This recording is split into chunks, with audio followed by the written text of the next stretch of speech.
Un grand nombre de personnes venues de partout au Québec se sont rassemblées le week-end dernier devant l'Assemblée nationale afin de dénoncer les insuffisances politiques concernant la crise du logement.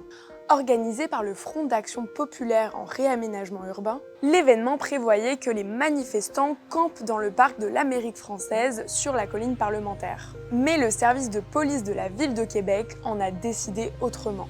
FRAPRU avait pris les mesures plusieurs semaines à l'avance, notamment avec la Ville de Québec, finalement, en suivant le même processus qui avait été utilisé pour les camps précédents. L'administration municipale a joué sur les mots, a laissé comprendre qu'elle n'autoriserait pas officiellement, mais que l'événement pourrait se tenir. Et à la dernière minute, a laissé le SPVQ prendre le relais. On observe vraiment un recul au niveau du respect du droit de manifester à Québec. On observe que dans les dernières années, l'administration Marchand semble avoir vraiment serré la vis à ce niveau-là. C'est de plus en plus fréquent, en fait, qu'il y a des problèmes de ce type-là qui surviennent, qu'il y a des manifestations qui sont déclarées interdites par le service de police, alors que c'est pas supposé être le cas, c'est pas supposé être en leur pouvoir d'interdire la tenue d'une manifestation comme ça. Dans les jours qui ont précédé le camp, ce n'était plus possible de parler avec la Ville, mais le SPVQ nous a informé qu'aucune tente pourrait être installée. Évidemment, on avait déjà 200 personnes presque en route pour venir à Québec. Questionné par Pivot, le service de police de la Ville de Québec précise qu'il est interdit de camper sur le domaine public sans autorisation. En fait, dès l'arrivée des organisatrices sur le terrain, il a été mentionné que s'il y avait des tentes qui étaient montées, elles seraient saisies automatiquement par le SPVQ, alors que l'action c'était prévu de monter un campement symbolique au parc de l'Amérique française, puis que ça s'était déjà déroulé par le passé sans qu'il y ait de heurts avec l'administration ou avec de la ville ou avec le SPVQ. Ensuite, il y a eu aussi l'interdiction de se tenir dans le parc après 23 heures. Ce qui, là, a quand même inquiété fortement les personnes présentes parce qu'elles n'avaient pas d'autre plan que d'être présentes dans le parc après 23 heures. Puis, on a aussi constaté sur place certaines manœuvres qui visaient, semblerait-il, à intimider les manifestants et manifestantes. Ces manœuvres-là du SPVQ ont vraiment eu un impact clair sur le groupe de manifestants et manifestantes qui ont vraiment décidé de se conformer en fait, aux exigences de la police.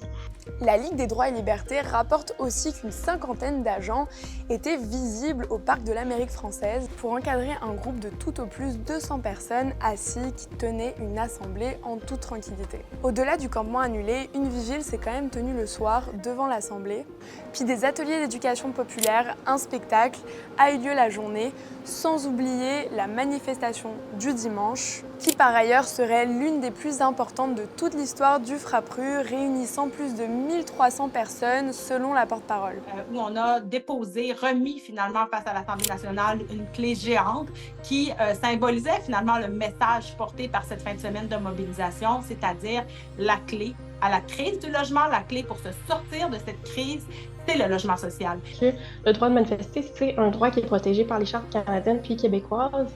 On considère aussi que c'est vraiment un droit qui est essentiel dans un État démocratique parce que c'est vraiment le droit central qui va nous permettre de défendre tous les autres droits. Puis donc, ces conditions d'exercice, ils ne devraient pas être dictées justement par les pouvoirs politiques et policiers puisque c'est un droit constitutionnel. Donc, quand des municipalités comme la Ville de Québec viennent encadrer, tenter vraiment de resserrer la vis autour du comment on va s'exprimer sur la place publique, ils portent directement entrave à ce droit-là. On a eu beaucoup d'autres témoignages aussi qui nous ont été rapportés de situations où les organisatrices puis organisateurs de manifestations se faisaient simplement, par exemple, appeler par le SPVQ avant la tenue de leur manifestation pour se faire dire qu'elle ne pourrait pas avoir lieu parce qu'il manquait de ressources humaines pour encadrer la manifestation parmi les agents et agentes ou parce que, par exemple, ils voulaient contrôler l'itinéraire ou encore, on a des témoignages de personnes qui se sont fait dire qu'une manifestation